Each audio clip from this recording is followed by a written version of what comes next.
Morning students, today we'll study civics chapter 1, basic ideas of the constitution. Here we will study what is constitution, its meaning and some basic features of India's constitution. First we will see what is constitution. The constitution is the fundamental law of our nation. It defines the power and functions of the government as well as the rights and duties of the citizen. India's constitution came into force on 26 January 1950.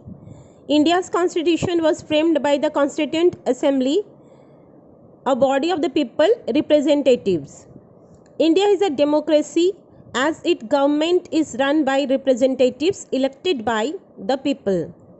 India is a republic as its head of state is an elected president and not a hereditary ruler. India is a union of states. In India, we have government at two levels. One is center and other is state. The government at both these levels had their three branches or organs. The first one is legislature, is the branch that makes new laws. The executive is a branch that gives effect to the laws, and the judiciary is the branch that makes sure everything happens according to the law. The central and the state government derive their authority from the people. Citizens elect their representative to the parliament and the state legislature at regular intervals. Representative holding executive powers of the government are responsible to the legislature and ultimately to the people of nation through the legislature. India is a secular country. It has no state religion. The government does not discriminate on the basis of religion.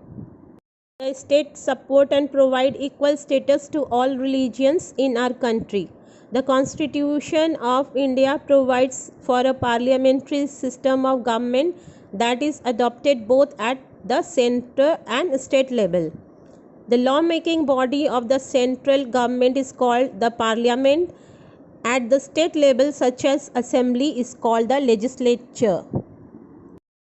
Work done by the central government is monitored by the parliament, and the activities of state government are monitored by the state legislature. Executive is collectively responsible to the legislature. The parliamentary form of government is known as a cabinet government. The Constitution of India guarantees certain basic rights that are essential to the well-being of every citizen. They are known as fundamental rights. Fundamental rights are required to maintain the democratic nature of our government. On violation of these fundamental rights, a person can approach the Supreme Court or High Court to claim his right. The Constitution of India gives the following fundamental rights to Indian citizens. They are: first, right to equality, right to freedom, right against exploitation, right to freedom of religion, cultural and educational rights, right to constitutional remedies, and right to education. Constitution provides these fundamental rights for the citizen of India to enable them to live a life of dignity. Right to equality. Right to equality ensures equal rights for all citizens, and all citizens are equal before law. Right to freedom. Right to freedom provides citizen freedom of speech and expression, right to life, personal liberty, etc. Right against exploitation. Prohibit human trafficking, forced labor and child labor. Right to freedom of religion.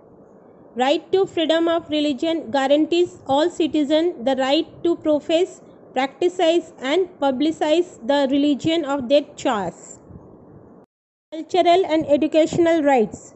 Cultural and educational rights seeks to preserve and provide special protection of language, culture and religion of minorities. It also gives them right to establish educational institution.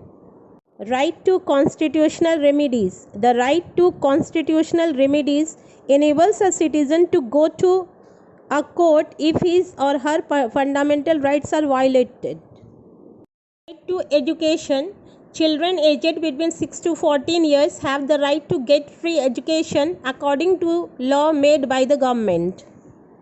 Do this question answer as a homework. Thank you.